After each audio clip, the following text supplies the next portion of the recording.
name is Matt with the NTCA. I'm here with a couple of my colleagues. We've got Mark and Melissa. Chad's going to be giving us a hand with today's demo. This week at Coverings, we are referencing back to our NTCA reference manual. This is a book that we publish once a year, and it gets updated on a yearly basis. But if you haven't been with us yet this week, we've talked about a lot of different things already. This module is kind of being built as the show progresses. So yesterday we talked about substrate prep. So we had some dips in our walls. We did some patch there. We had a concrete floor here that was out of tolerance, and so we poured some self-leveler. Chad has already done some thick bed on the walls and a shower pan on the other side. So we're kind of, by Friday, you're going to see this thing get grouted. So that's where we're heading. But right now, for the next couple minutes, we're going to talk to you about thin bed installation. And that is referenced in Chapter 5 of the NTCA reference manual. So Chad, I'm going to let you go ahead and get started. We've got a couple different tiles we're going to work with today, and we're going to talk about those as we do that. You grab what you want there, Chad, and we've got some 12 by 12 tiles, and we're going to just use one half of our module here, and we're going to set that on top of our anti-fracture membrane on this side. Chad's going to take a sponge. We don't want to, obviously that's a waterproof membrane, so we're just going to make sure that there's no contaminants on that, make sure that it's dust free, and we can get a good bond.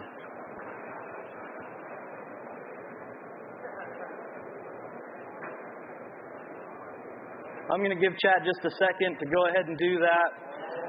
What's really important when we're setting tile is before we get too far, your first piece or two, we should always take our time. Obviously, we've already done our layout, but we need to pay attention when we're selecting our trowels. And so we need to stop once we get our first one or two pieces set, and we need to pull that tile up, and we need to check for coverage.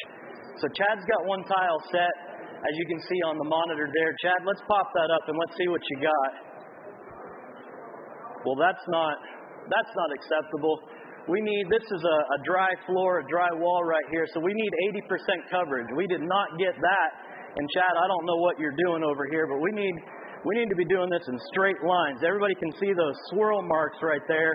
And if you take a look, right in this area right here, we've got thin set all around right here. And we're going to have air pockets that are going to get stuck right here, and that's going to create a weak spot within the tile. And that's not acceptable, Chad. So what I want you to do, Chad, is let's get rid of that tile.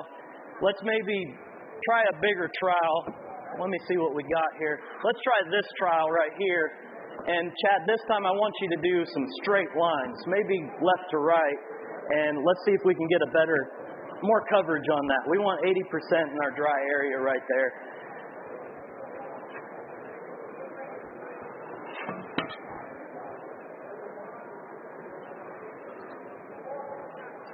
Let's go ahead and drop that in.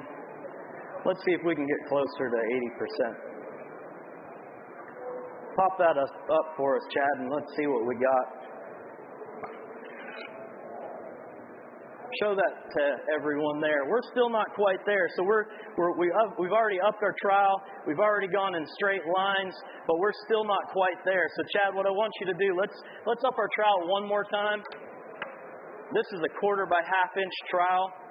And Chad, I want you to make sure that we've already burned our thin set into our substrate. And let's go ahead with this next tile, and let's back butter our tile as well. The back butter is going to help with our transfer of our mortar in between our substrate and our tile. So let's go ahead and let's back butter that tile too. And let's see if we can hit our 80% mark.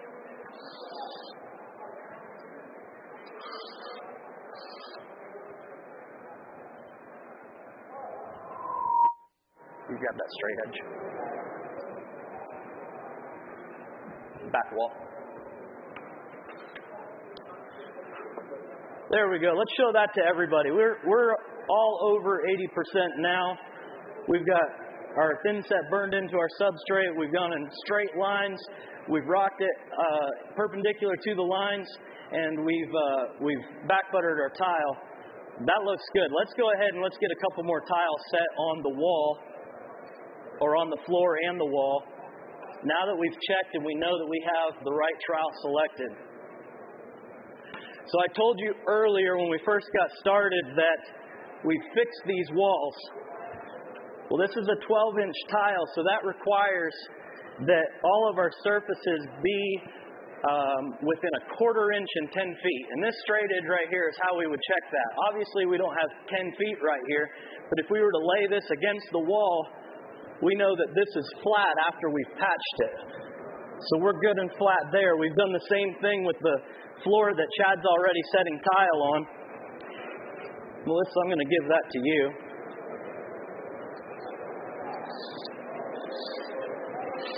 While Chad's getting a couple of those tiles set, I want to point out a couple things in this reference manual. Again, today we're talking about Chapter 5, Thin Bed Installation. And in every chapter of this book is set up in a cause-cure prevention format. So what that means is there's tables in this book that are laid out like this, if you can see that. In Chapter 5, it talks about loss of bond. And so it starts with the problem, it tells us what the cause could be, and then the cure on how to prevent that moving forward. So there's pages and pages of that within Chapter 5 talking about loss of bond. And that could be maybe some drywall dust contaminated, maybe the painter oversprayed onto our floor, all kinds of different things like that. And in the back of Chapter 5, it also talks about tenting. Everybody know what tenting is? That's when we get, maybe our concrete has shrunk. That's exactly right. Maybe the concrete shrinks, the tile doesn't have proper expansion, and it actually lifts off the floor. It doesn't have any movement within the floor, and it has to go somewhere, so it goes up. And so it also talks about all of that in a problem, cause, cure format, talking about tenting there. I'm going to move these out of the way. I want to point out one other thing. Talking about tenting, you notice on the side that Chad is working on, we poured the flowable hydraulic cementitious underlayment. I did it. That's a mouthful that we're all trying to get used to. We poured that yesterday, and when we did that, we had foam to make sure we had expansion for our flowable hydraulic cementitious underlayment. And we cut it out here since we knew we were coming on stage to do this demo. But in a real-world application, a great way to do this would be to leave that foam in place, and then we could set our tile directly to the foam, and now we have allowed for the expansion of the tile as well.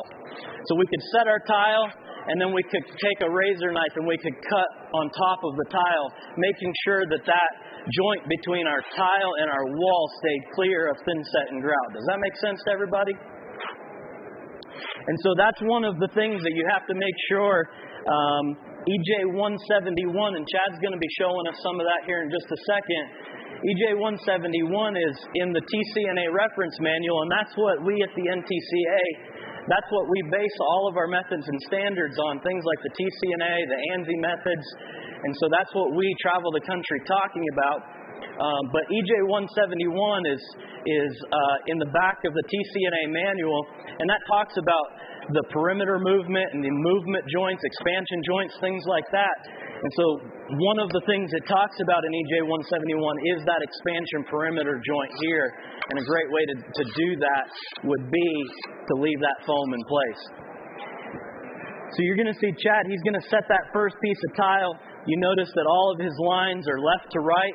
That's going to make it really easy for Chad when he starts to space all this out. He can take that tile and he can shift it up and he can shift it back down. And when he does that motion, what that's doing is that's collapsing those thinset ridges that are there, and he's getting really good coverage by doing that. And so you just saw him do that up and down motion, and he's going to lift this first tile back up and he's going to add that spacer there. Everybody see the spacers he's putting in between the floor and the wall? That goes back to EJ 171. We're making sure that we have that movement joint between the floor and the walls, and that will be filled with a backer rod first, and then it will be filled with a sealant after that. And what that does is allows all of the walls and the floor assembly to move independently of each other. We never want to grout those corners because that corner will crack and look really ugly.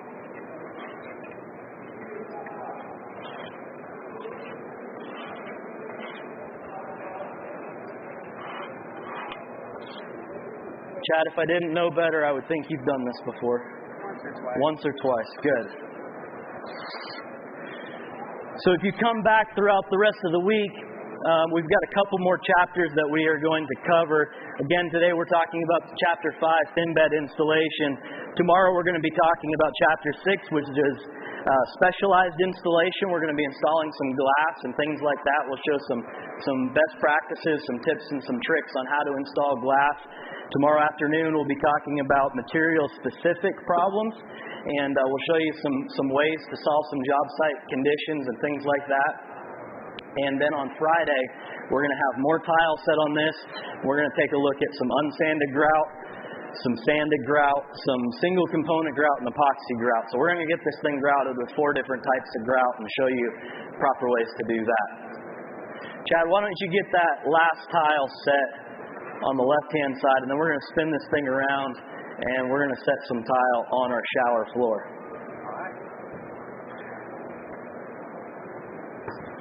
So to recap this side before we spin it around, we lifted our first tile, we adjusted our thin set or our trowel size, we buttered the back of our tile, and we burned our thin set into our substrate, filling all those little crevices to make sure that we get a good bond from our substrate to our tile. Then once he combed all of his thin set in one direction, he shifted it back and forth, collapsing those ridges, accomplishing 80% coverage in a dry area. Yes, sir. Question. You know, you put that spacer on the bottom first of your tile. We sure did. How big is that spacer? So that's a good question. So the question was, we added that spacer between the floor and the walls. How big was that spacer that we added? So we want it to be no less than 1/8 of an inch. No less of 1/8 of an inch. So when we were going to lay a room out, we're going to make sure that our floor we're going to make sure our floor is level. When we do our layout, we don't want that joint to grow anymore. We could always cut a tile and adjust it a little bit, but we want no less than 1/8 of an inch. So this is our shower floor, our shower walls and floor here.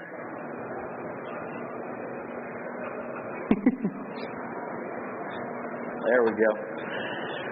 So the biggest difference between, again, we're going to make sure that this has no contaminants on it.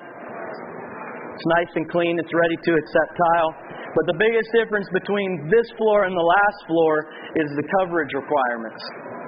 So on the dry side, you remember we did 80%. That was our requirement, that information is found in the TCA manual. On a shower floor and any wet area, so even our walls in a shower, they all require 95% coverage.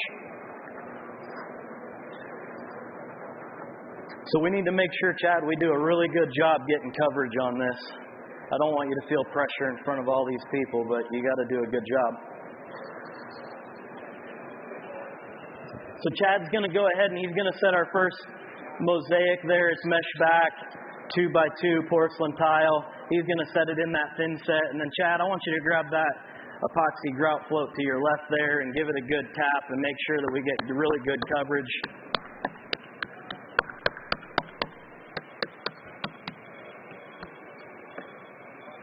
Well, he did it. I can see that he's got really good coverage. It's probably hard to see from where you're at, but I can see thin set coming up here through the grout joints. And man, that's going to cause an awful lot of work to clean those grout joints. We don't want to take a razor blade right over top of this waterproofing. We might damage the waterproofing. So there's got to be a better way to do this, Chad. Let's check your coverage first. Make sure that you're getting the proper 95% coverage. Show everybody that. That's awful close to 100% coverage. Right? Everybody agree? So that looks pretty good. But Chad, let's go ahead and let's try out some straight lines again. We'll do left to right, Not a big floor. Shouldn't take long. So he's using a 1/4 by 1/4 trowel for that. Is that the right size? Well, we're getting good coverage. So he asked, Mark over here asked, we're using a 1/4 by 1/4 trowel. Is that the right size for a 2x2? We did this mud bed installation yesterday, and it was nice and flat. So we think that we saw that we could get good coverage out of it, but what we're going to try to avoid is all that thin set coming up through the joints.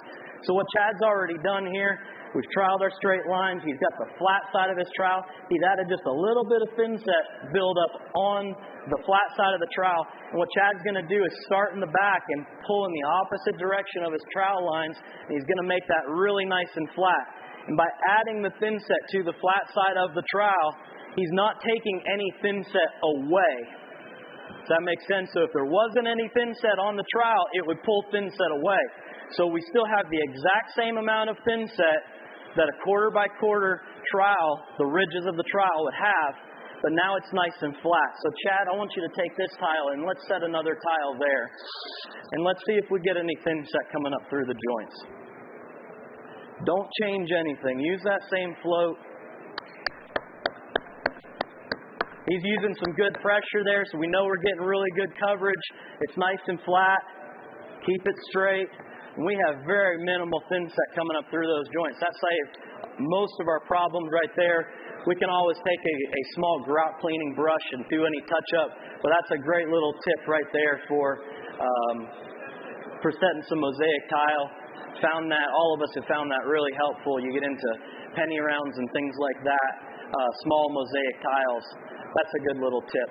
So 1/4 by 1/4 trowel, put some thin set on the flat side of your trowel and smooth that over.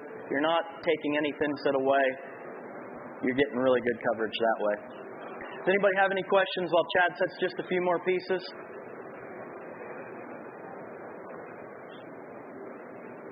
Yes?